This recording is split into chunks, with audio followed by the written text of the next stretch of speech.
2 Coríntios 5:7 é o texto que nós vamos ministrar hoje.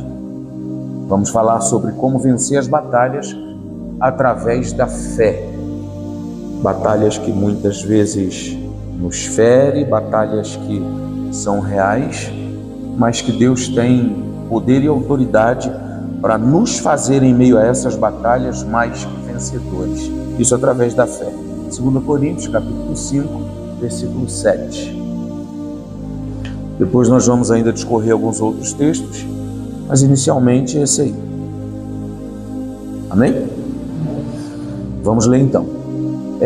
Porque andamos por fé e não por vista. Amém? Esse é o texto. Apenas esse versículo para iniciar. Porque andamos por fé e não por vista.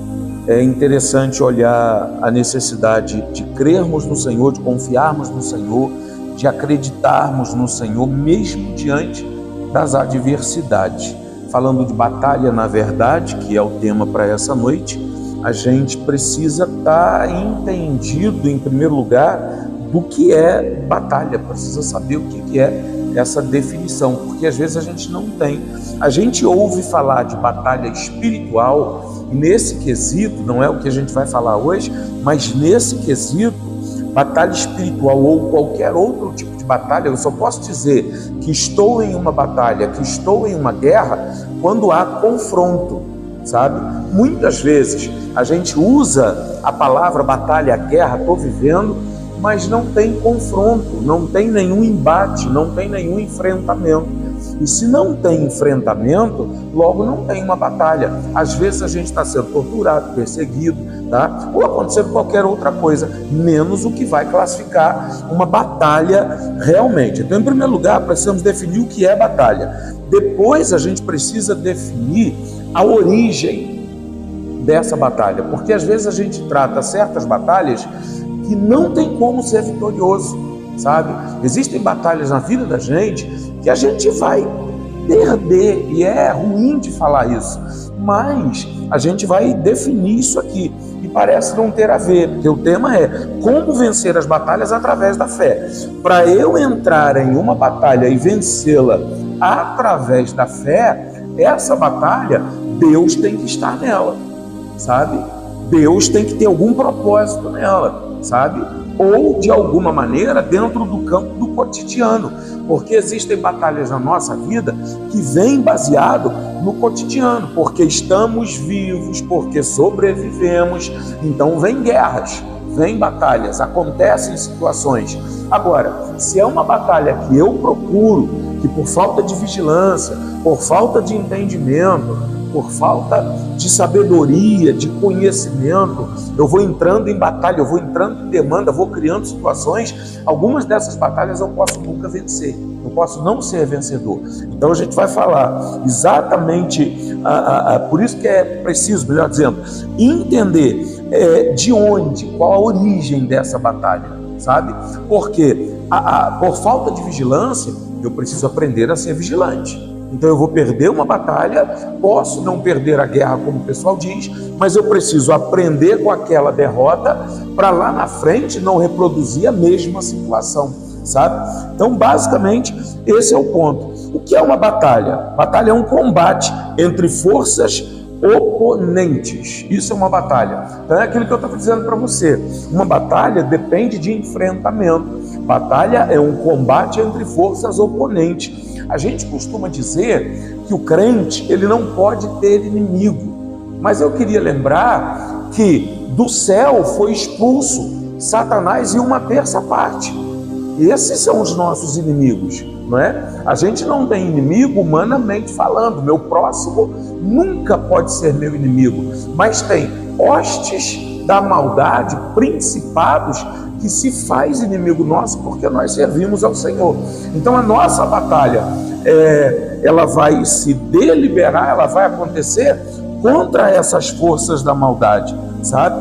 Então isso, eu preciso estar bem atento nessa situação. Eu quero trazer para você a batalha no contexto bíblico. Na Bíblia, a palavra batalha é sinônimo de luta, guerra, peleja, e as batalhas eram comuns no Antigo Testamento. E o povo hebreu confiava na força e liderança de Deus para vencer as suas batalhas. Eu costumo dizer que Deus lutou as batalhas do povo de Israel. Relacionado à igreja, ele não luta. A gente tem a ideia e até fala disso, mas na verdade, no que tange a igreja, a partir do Novo Testamento, que temos o Espírito Santo, que nos revestimos com toda a armadura de Deus, é muito, como eu vou dizer, é muito romantismo, é muita simplicidade achar que você vai vestir uma armadura de guerra, que é uma armadura que Deus deu para a igreja, e Deus vai lutar a sua guerra, sabe? Deus não vai lutar a nossa batalha nós vamos lutar. Deus, ele vai nos armar, entende? Ele vai nos dar arma, fé, oração, jejum, consagração, vigilância, sabe? A sabedoria, existe essas armas, além de Efésios 11, o que vai dizer, né? Capacete, couraça, escudo, espada, são armas de guerras que nós como cristãos, através da ação e o mover do Espírito, podemos usar para vencer a batalha. Para usar essas armaduras ou a armadura de Deus, a gente precisa de fé, sabe? A gente depende da fé. Então, esse é o ponto. Quando eu compreendo isso, quando há esse entendimento para mim de que eu vou lutar a batalha, logo eu também fico mais vigilante, logo também eu vou buscar mais ao Senhor, logo também eu vou clamar mais ao Senhor, eu vou ser mais entregue, eu vou me entregar mais àquilo que Deus quer gerar na minha vida. E mesmo diante da fragilidade, porque fragilidade é fraqueza natural do ser humano, seja ela emocional, física, mas é fraqueza natural, até mesmo no contexto espiritual, porque somos humanos, a gente acaba oscilando nesse propósito ou nessa condição. E aí, até mesmo diante da fragilidade, a fé é uma força extraordinária que vai nos fazer superar as nossas próprias fragilidades. Então é muito importante compreender todo esse processo. As batalhas podem ter diversas origens, como a gente falou, que eu preciso conhecer a origem dessa batalha. Uma delas, falta de vigilância, quando por característica criamos problemas. Nós mesmos criamos problemas. Por exemplo, tem gente que vai dizer: estou vivendo uma batalha financeira muito grande, mas às vezes não administra a sua vida. Se você não administra a sua vida financeira e gasta além do que pode, então não é uma batalha que tem um propósito em Deus. Não é uma batalha que o inimigo se levantou para tentar te derrubar e fazer com que você seja envergonhado. Se não há uma boa administração financeira, é algo que você está procurando. E essa batalha, essa guerra, a consequência pode vir a ser uma derrota. E uma derrota sem precedente, sabe? Então é muito importante entender esses detalhes.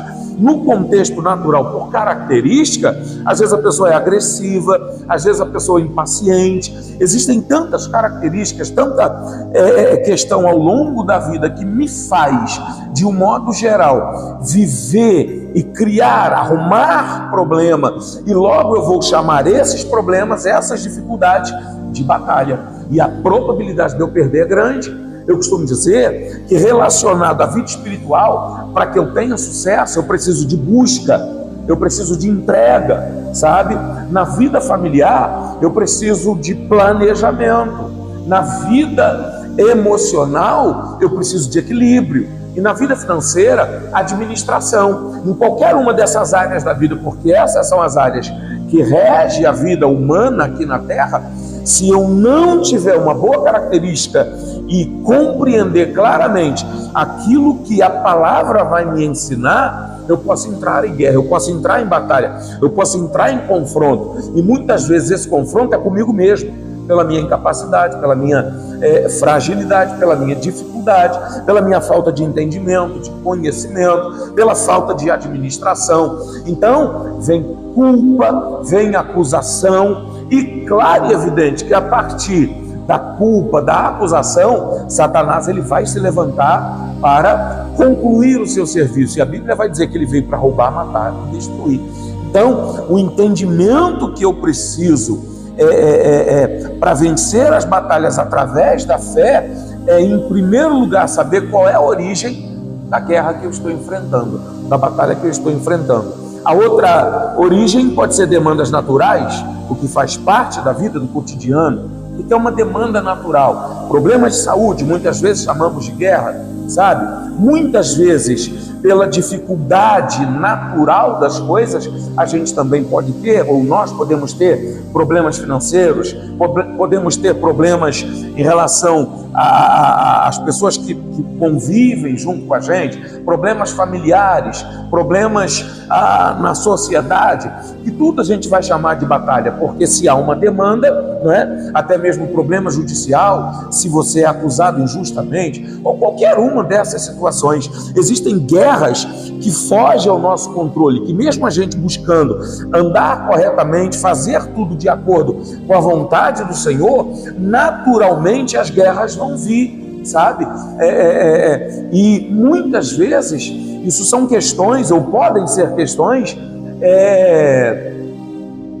que não vai, inevitáveis, melhor dizendo, podem ser questões inevitáveis, que se levantam contra a nossa vida e a gente não espera. Um problema financeiro pode vir, por exemplo, de uma questão em uma empresa, no trabalho, que de repente a pessoa perde o emprego, sabe? Mesmo agindo corretamente, a gente não sabe o curso da vida e por conta desse curso, desse desenvolvimento, o que a gente vai enfrentar. Por isso a fé é extremamente necessária. Hebreus 11:1 vai dizer: ora, a fé é o firme fundamento das coisas que se esperam e a prova das coisas que se não veem, porque por elas os antigos alcançaram testemunho. Pela fé entendemos que os mundos, pela palavra de Deus, foram criados, de maneira que aquilo que se vê não foi feito do que é aparente. Então eu preciso estar fundamentado, eu vou falar disso daqui a pouquinho, mas através da fé. Por isso o texto que nós lemos no início, porque não vivemos por vista, mas por fé, sabe? Quando eu vivo a realidade da fé, quando eu tenho confiança, certeza através da fé, a clareza de que Deus está no controle da minha vida, então eu prossigo avante, eu prossigo permanente, sabe, sem oscilar, com o meu olhar ao alvo, que é Jesus Cristo. A palavra de Deus vai dizer: 1000 cairão ao meu lado, 10.000 à minha direita, e eu não serei atingido. Para entender essa palavra, eu preciso de fé. Para atravessar pelo vale da sombra da morte, aonde 1000 vai cair ao meu lado, 10.000 à direita, e eu permanecer fiel, eu preciso da fé, eu dependo da fé, eu dependo de confiar no Senhor, de acreditar no Senhor, de ter a fé como um fundamento sólido para a minha vida. Então, a fé é extremamente importante, e a palavra vai dizer que a fé vem pelo ouvir, e ouvir a palavra. Então, quanto mais eu medito na palavra, mais fé eu vou adquirindo, através de experiências, através de confiança, através do fato do Espírito Santo falar ao meu coração, através de uma intimidade com Deus, porque quando eu leio a Bíblia, Deus está falando comigo. Há um diálogo, há uma aproximação, uma busca por entendimento relacionado àquilo que Deus quer fazer na minha vida. E a partir daí, a minha fé cresce, ela se solidifica, ela fica forte a cada dia, a cada momento. E eu automaticamente, baseado na fé, não me deixo abalar pelas circunstâncias, pelas dificuldades aparentes, pelas dificuldades que se levantam à minha volta, à nossa volta como um todo. Amém? Então é importante entender isso. Baseado no texto que nós lemos, tendo a fé como firme fundamento, tá? A fé, segundo o texto acima citado, ela traz para nós o entendimento de que a gente precisa estar firmado ou ter um alicerce forte, sabe? Ter um alicerce forte. Os meus pés precisam estar firmados na rocha que é Jesus Cristo, a pedra fundamental. O alicerce mais forte que eu posso ter para a minha vida está em Jesus. O que esse texto, ou o que isso quer dizer para mim? Isso quer dizer que eu preciso servir ao Senhor, me submeter ao Senhor, e as minhas decisões, a minha vontade, o meu propósito, o meu querer tem que se submeter ao querer e o propósito de Deus sobre a minha vida. Quando eu avanço nessa direção, então pode se levantar a guerra que for, a batalha que for, porque em Cristo Jesus eu sou mais do que vencedor, nós somos mais que vencedores, sabe? Então eu preciso entender essa clareza, ter os meus pés firmes em Jesus, seguir os passos dele, seguir o mesmo caminho, andar na mesma direção, sabe? Ir na mesma direção. Isso é o que vai solidificar a minha vida. Eu preciso saber em quem está a minha fé, por exemplo. Além de entender a origem da batalha, além de entender e de ter uma fé solidificada, ter uma vida solidificada, os pés firmados em Jesus, eu preciso entender quem é o autor da minha fé. Porque fé, mediante a palavra, é o firme fundamento das coisas que se espera e a certeza das coisas que se não veem. Mas, de um modo geral, ou a grosso modo, fé é tão somente acreditar. A gente vai ver em frases nos carros e em caminhão que fé é crer e receber, sabe? E não é só isso. Fé tem um princípio muito além relacionado àquilo que eu posso receber através da fé.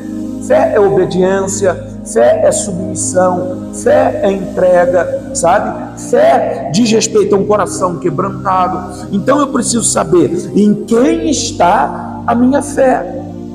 Porque se você buscar nos mais variados segmentos religiosos, cada um de acordo com o seu Deus, de acordo com aquilo que acredita, nós pela palavra entendemos que há um Deus único e verdadeiro, que é o Deus da Bíblia, mas isso não diz respeito às outras pessoas. E cada sacrifício que alguém busca fazer mediante o Deus que ele crê, também não é fé? Também é fé. Então, eu preciso entender a origem da minha fé, em quem ela está fundamentada. Jó 38, 1 a 41. Jó vai passar por um momento de provação, por dificuldade, aonde ele vai para fora da cidade depois de perder todos os seus bens, de perder a família, com exceção da esposa, mas os filhos todos, a saúde, e ele vai se assentar num monturo de cinza, onde se colocavam os lixos do lado de fora do acampamento, a ideia era essa, sabe? E vai se raspar com um caco de telha.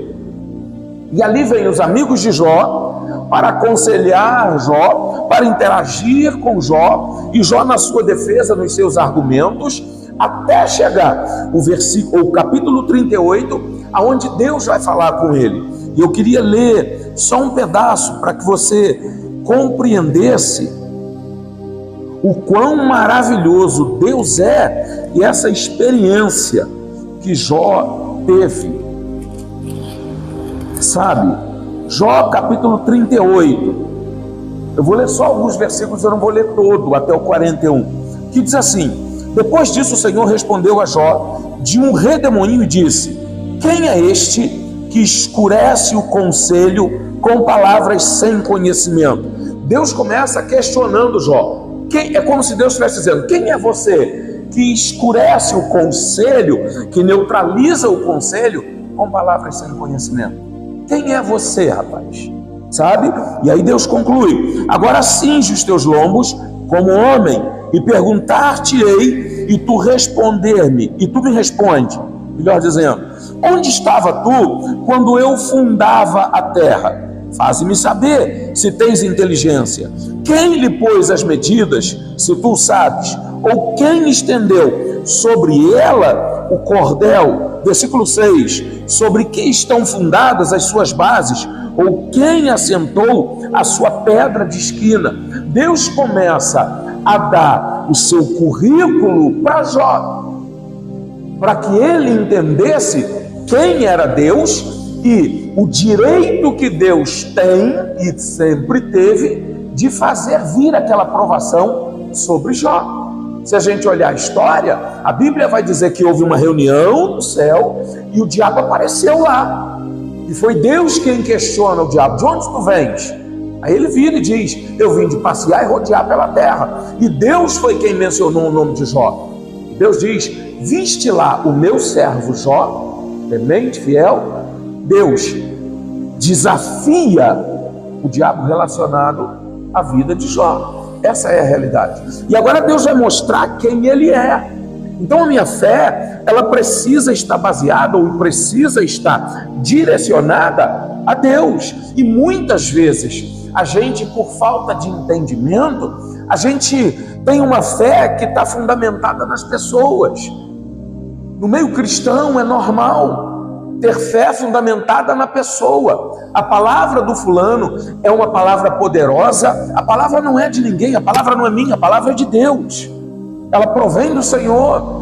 A fé ou a oração do ciclano é mais forte, sabe? Porque às vezes a gente teve uma experiência positiva quando alguém estendeu a mão. Então, muitas vezes, o contexto da idolatria, ele acaba acontecendo dentro das igrejas evangélicas, que podem não adorar uma imagem, mas adoram pessoas.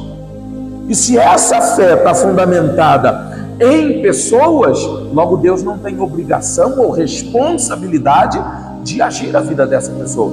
E as batalhas vão vir, as guerras vão vir, mas a fé não está fundamentada em quem deveria estar. Então eu preciso entender como Jó foi questionado naquele momento. Esse questionamento serve para todos nós. E se você ler o capítulo 38 todo, você vai ver que é uma gama de apresentação ou da apresentação de Deus e dos seus feitos na criação de toda a terra e na sustentação de toda ela, que é extraordinária.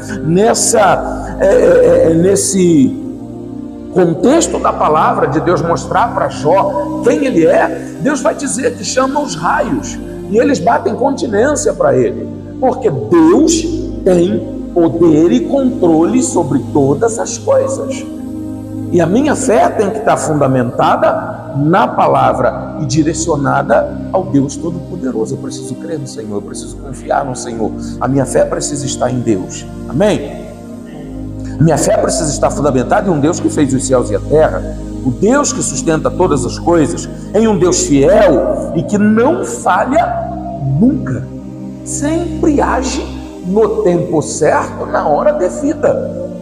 A minha fé tem que estar pautada nisso. Eu preciso confiar claramente nesse propósito, nessa condição. E eu não posso oscilar nisso de forma alguma. Eu não posso me perder nessa realidade, porque às vezes a gente tem e aprende certas coisas. Como é que eu vou dizer isso? Que não é uma realidade da palavra. Por exemplo, Abraão creu no Senhor. E Abraão vinha de um contexto idólatra e ele ouviu a voz de Deus uma única vez. Abraão, sai da tua terra, sai do meio da tua parentela e vai para um lugar, para uma terra onde eu vou te enviar. E Abraão seguiu aquele propósito ali. Abraão é considerado o pai da fé em relação à nação de Israel e automaticamente a nossa igreja, sabe? Mas Abraão teve problemas por obedecer ao Senhor. Ele passou por dificuldade, ele passou por guerras, ele viveu como andarilho na terra prometida a ele, sabe? Sem um destino. Ele passou por fome, por má interpretação que seja, ele desce ao Egito por causa da fome. Então, mesmo observando a realidade da fé, mesmo vivendo através da fé, Abraão teve dificuldades, Abraão teve problemas, sabe? Moisés, crendo no Senhor, teve problemas ao administrar o povo. E aí é um contexto interessante, tanto na vida de Abraão quanto na vida de Moisés, que é crendo e obedecendo. Passaram por problemas. Se formos para o Novo Testamento, todos eles. Estevão morre apedrejado, crendo no Senhor, de forma tão impactante que viu os céus abertos. Apóstolo Paulo teve problemas, foi perseguido. Ele chega a dizer, se não me falta a memória, carta aos Gálatas, que ele diz, eu trago em meu corpo as marcas de Cristo, os açoites de tanto que sofreu, mas crendo no Senhor, sabe? Então, o que acontece a essa realidade é que a minha fé, ela precisa estar no Senhor, eu preciso crer que Deus é fiel.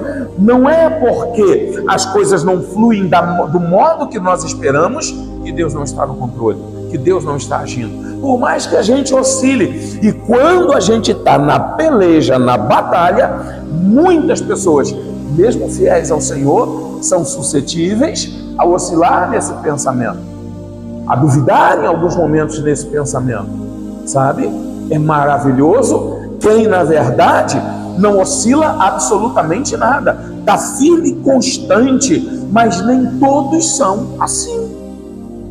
E Deus é misericordioso. A misericórdia do Senhor nos alcança nesse momento de fragilidade, aonde a tradução da palavra misericórdia vai dizer que Deus coloca o coração dele na nossa miséria, o coração dele na nossa fragilidade, o coração dele na nossa fraqueza, na nossa falta de força, a falta de determinação, falta de coragem, porque às vezes a gente tropeça, às vezes a gente cai. A Bíblia vai dizer que o cair é do homem. Eu não estou falando aqui agora no sentido de pecado, mas se eu vivo um nível de fé, um nível de confiança, e de repente esse nível de confiança vai descendo, e eu chego ao ponto de oscilar na minha confiança no Senhor, como Abraão, que quando enfrentou fome desce para o Egito, e a gente tem o entendimento que Egito vai simbolizar pecado, sabe? Ele caiu mesmo não pecando. Então nem todas as vezes que a Bíblia fala sobre queda, ela vai aplicar essa queda exclusivamente à realidade da prática do pecado, mas às vezes eu caio do nível aonde eu estou.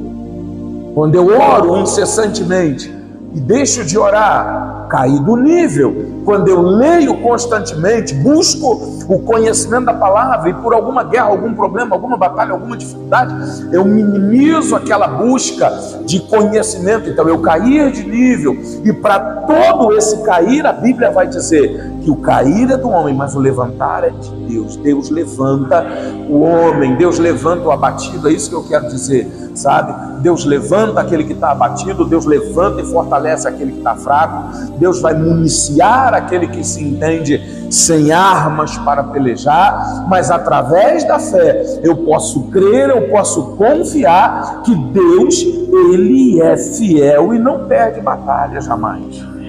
Então, confiando nisso, acreditando nisso, eu posso descansar no Senhor. Amém?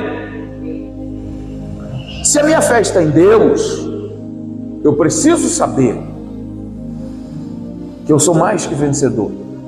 Se a minha fé está em Deus, eu preciso saber que nele somos mais que vencedores. Romanos 8, 37 e 39. Né? Pois em Cristo Jesus nós somos mais que vencedores. A continuidade do texto vai retratar, vai relatar que nada pode nos separar do amor de Deus. E eu acho extraordinário que nesse texto como um todo, desde o início, são duas classes de situações. A primeira menção vai dizer que Deus nunca vai deixar de nos amar.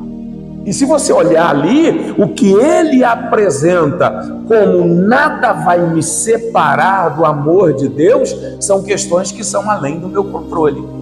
E já no final do texto, são questões relacionadas ao meu controle. Tribulação, aflição, dor, sofrimento, angústia, nada vai me separar do amor de Deus. Quem crê no Senhor, quem tem uma fé fundamentada no Senhor, não existe uma guerra, não existe uma batalha, não existe uma dificuldade que vai fazer com que essa pessoa se distancie de Deus Todo-Poderoso, sabe?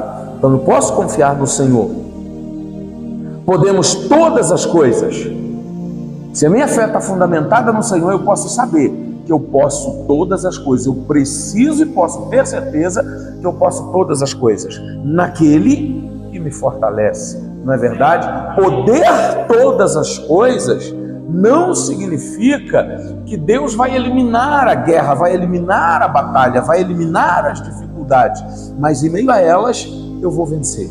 Em meio às dificuldades eu vou avançar. Em meio à peleja eu vou avançar. Se a gente usar a linguagem figurada de uma guerra num contexto natural e humano, ainda que venham mísseis, ainda que venham carros de combate, ainda que venham exércitos dos mais numerosos contra a vida daquele que crê no Senhor, ele pode ter certeza que ele vai ser mais do que vencedor. Relacionado às guerras, a nação de Israel, quantas vezes Deus trouxe livramento sem mesmo a nação de Israel precisar desembainhar a sua espada, e o Senhor foi lá e venceu pela nação. Hoje, no contexto da igreja, eu tenho armas espirituais, nós temos o Espírito Santo que mora dentro de nós. 1 Coríntios capítulo 6, versículo 19, vai dizer: ou não sabeis vós que o vosso corpo não pertence a vós mesmos, mas é templo do Espírito Santo. Então eu tenho armas mais do que suficiente para entrar na batalha e sair vencedor. Sabe qual é o problema nosso? É o medo de entrar na batalha. Hoje eu estava, não foi hoje, foi ontem, eu estava orando ao Senhor, falando com Deus, pedindo para que Ele falasse comigo, porque na verdade, em muitas batalhas, em muitas situações, o que eu tenho é medo.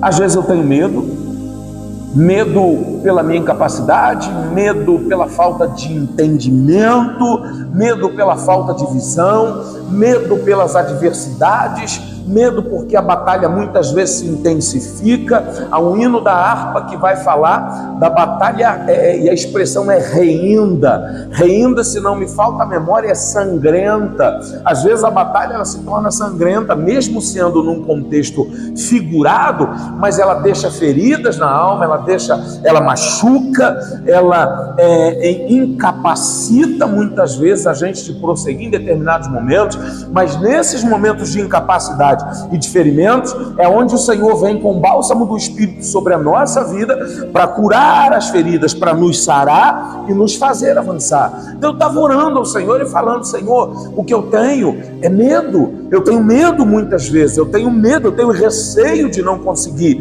de não permanecer no foco, no alvo. Não estou dizendo de não permanecer crendo no Senhor, sabe? Mas na mesma intensidade, na mesma direção. Muitas vezes, e muitas pessoas são tendenciadas a paralisar, a voltar atrás, a mudar de direção. Isso muitas vezes gera medo, mas a palavra de Deus também vai dizer que o verdadeiro amor lança fora todo medo, porque esse verdadeiro amor vai trazer confiança.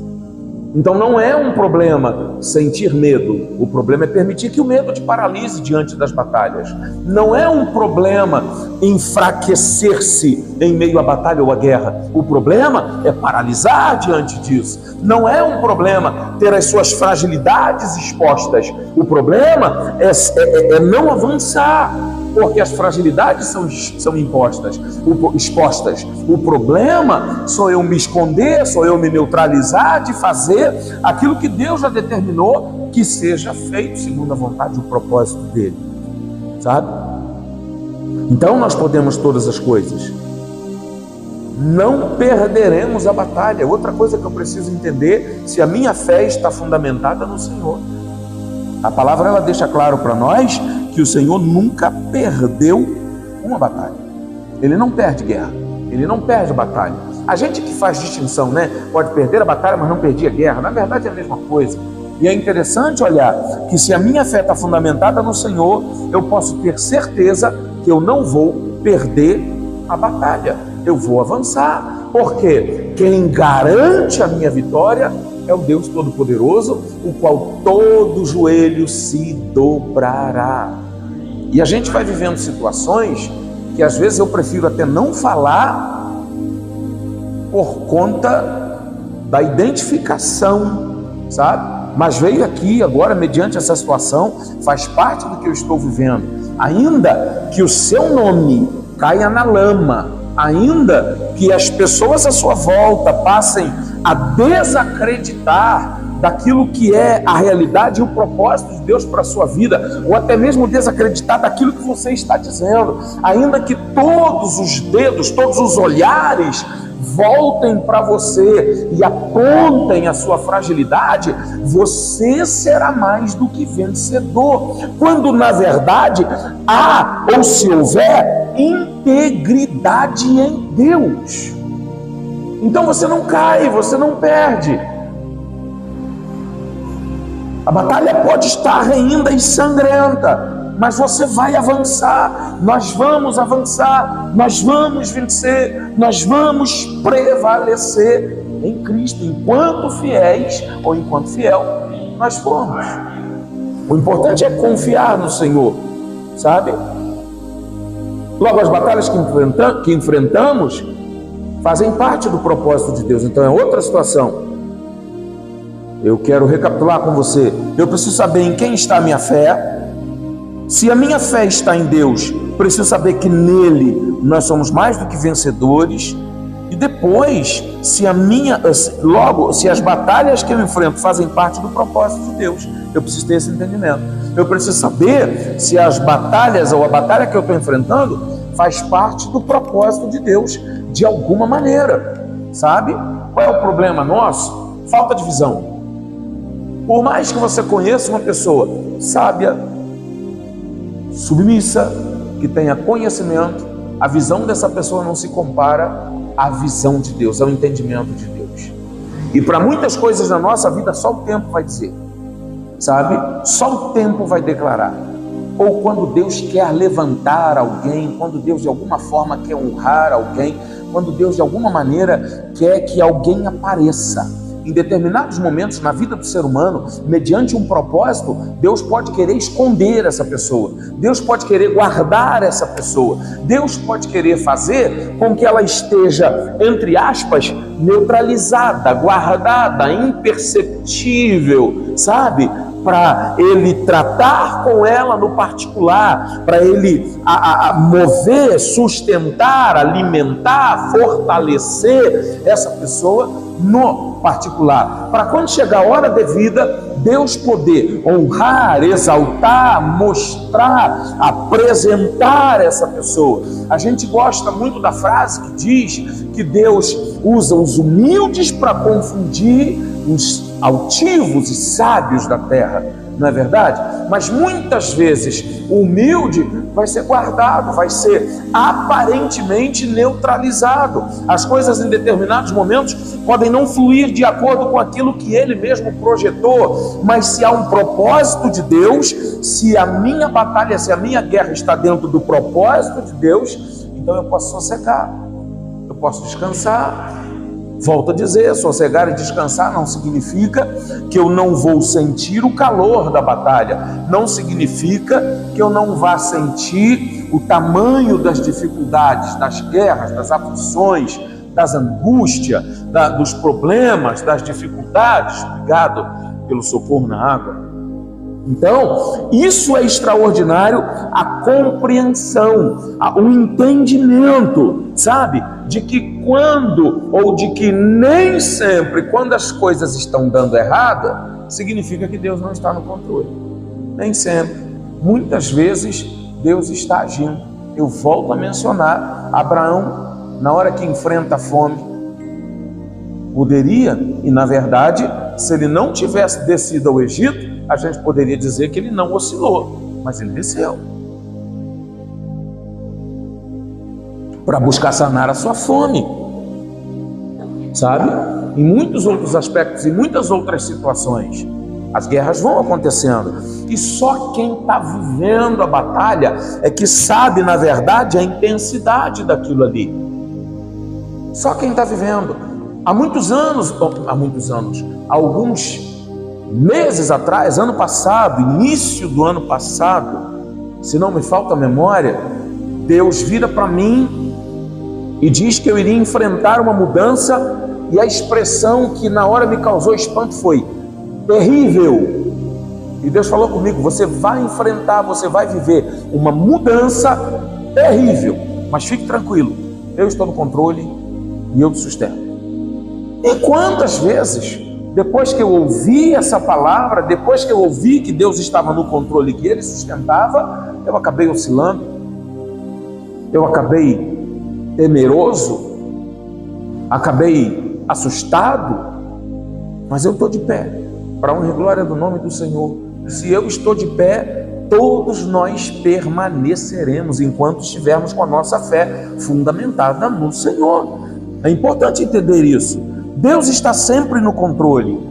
E às vezes há uma necessidade, eu volto a dizer, porque muitas vezes a gente olha a questão do humilde, sabe? Mas o humilde muitas vezes ele vai ser humilhado, são coisas diferentes. Humilde muitas vezes ele vai ser humilhado. Humilde muitas vezes vai ser exposto de maneira negativa, e isso é humilhação, sabe? Mas se Deus está no controle, Ele vai exaltar. Deus vai exaltar. Muitas vezes a gente delibera palavras que estão pautadas na vontade de Deus, mas o tempo para que elas se cumpram, a gente nem sempre tem o entendimento. É só olhar para o Antigo Testamento, quantos profetas, quantas profecias deliberadas em relação ao povo, quantos profetas sofreram, foram perseguidos, apanharam, foram aprisionados por uma palavra deliberada, segundo a vontade do Senhor, e que na verdade alguns deles nem viram essa palavra se cumprir, mas era a palavra de Deus. Então as guerras muitas vezes vêm baseadas em propósitos como esse, mas Deus está sempre no controle. Ele não perde o controle nunca. Eu posso perder o controle, você pode perder o controle, mas Deus não perde. Deus não perde jamais. Minha vida, outra coisa que eu preciso saber, se a batalha está dentro do propósito de Deus, eu preciso entender que a minha vida pertence ao Senhor. E se a minha vida pertence ao Senhor, se a minha vida pertence ao Senhor, Ele pode fazer dela e com ela o que Ele quiser, para exaltação do seu nome, ainda que em determinados momentos a minha percepção não seja essa, mas Deus pode fazer. Nós vamos lembrar de Oséias, que para representar o relacionamento de Deus com a nação de Israel, Deus manda Oséias ir a um determinado lugar e buscar uma prostituta e tê-la como mulher. E ele tem que voltar ao lugar onde ela vivia mais de uma vez para resgatá-la de novo. Olha o nível de humilhação. Mas Deus no controle de tudo, sabe? Deus no controle de tudo. Quantas vezes, se a gente puxar ou trouxer para o Novo Testamento, o entendimento que Estevão teve, baseado na sua fé de que Deus estava agindo, não neutralizou a humilhação diante daqueles que o estavam apedrejando. O próprio Jesus, aonde quem estava ali vai questioná-lo: se tu és o Cristo, desce da cruz, salva-te a ti e a nós também. Mas havia um propósito. E no contexto nosso, nem sempre a gente precisa ou vai saber do propósito de Deus, sabe? Porque o ser humano é orgulhoso, é prepotente, é vaidoso. Então muitas vezes Deus vai neutralizar o entendimento do propósito. Às vezes eu posso passar por privações, passar por dificuldades, passar por guerra, passar por humilhações, ser neutralizado, ser escondido, guardado quando isso está dentro do propósito de Deus, para que Deus me guarde, sabe? Porque às vezes, e eu estou dizendo às vezes, lá na frente, o propósito é extraordinário. E se eu tiver entendimento hoje do que é o propósito lá na frente, a vaidade pode me desviar do caminho, pode nos desviar do caminho, sabe? Então nem sempre a confiança plena ou a falta de confiança plena é falta de fé. Às vezes pode fazer parte do propósito do Senhor, te manter ali. Outro aspecto é que eu posso confiar no Senhor. Eu preciso confiar no Senhor. Não existe um outro Deus eterno, poderoso, onipotente, onisciente. Não existe outro Deus, sabe? Onipresente, onisciente, onipotente, presciente, sustentador de todas as coisas, com aquelas características que Jó 38 vai trazer para nós. Não existe um outro Deus, sabe? E nele eu posso confiar. nele eu posso confiar, nele eu posso descansar, nele eu posso, sabe, me esconder, como o Salmo 91 vai dizer, não é? Aquele que habita no esconderijo do Altíssimo, a sombra do Onipotente descansará. O Senhor é o meu refúgio, a minha fortaleza, meu escudo e broquel. Eu posso confiar no Senhor, eu posso descansar no Senhor. A gente tem testemunhos bíblicos disso. Nós temos testemunhos dos pais da igreja a respeito disso. Nós temos testemunhos dos nossos antepassados mais recentes, do quão soberano, do quão poderoso, do quão fiel Deus é. Nós temos testemunhos na nossa própria vida, que se buscarmos aqui, nós vamos levantar inúmeros testemunhos do que Deus já fez através da nossa vida. E é interessante que uma luta sempre prepara a gente para uma vindoura. E o problema é quando a gente acaba não focando o nosso olhar em Deus, mas para a luta que estamos enfrentando. E muitas vezes focar o meu olhar em Deus é lembrar da luta que eu já venci lá atrás, da guerra que eu travei lá atrás, e como o Senhor me livrou, como a nação de Israel do Egito, com braço forte, com mão estendida. Eu preciso confiar em Deus e entender que nele eu posso confiar. Jeremias 29, 11, para finalizar. Por que eu posso confiar no Senhor? Porque eu bem sei, o Senhor dizendo, os pensamentos que tenho a vosso respeito. Diz o Senhor, pensamentos de paz e não de mal, para vos dar o fim que esperais. Então me invocareis, e ireis, e orareis a mim, e eu vos ouvirei. Buscar-me-eis e me achareis, quando me buscardes de todo o vosso coração. Sabe o que falta em meio à peleja? Busca. O que falta em meio à guerra? Entrega. O que falta muitas vezes em meio às dificuldades, em meio às batalhas, sabe? Submissão. O texto está dizendo, e buscar-me-eis e me achareis, quando me buscardes de todo o vosso coração. Poderíamos falar esse texto de trás para frente, não é? E buscar-me-eis e me achareis, quando me buscardes de todo o vosso coração. Então me invocareis, e ireis, e orareis a mim, e eu os ouvirei. Aí depois vem, porque eu bem sei, sabe, os pensamentos que tenho a vosso respeito, pensamentos de paz, para dar a vocês o fim que vocês mesmos desejam. Amém. Então, quando nós estamos no Senhor, quando nós confiamos no Senhor, quando nós aguardamos no Senhor, quando nós aprendemos a descansar no Senhor, quando a nossa fé está fundamentada em Deus, nós podemos todas as coisas. E as guerras são vencidas pelo poder e autoridade de Deus. Amém?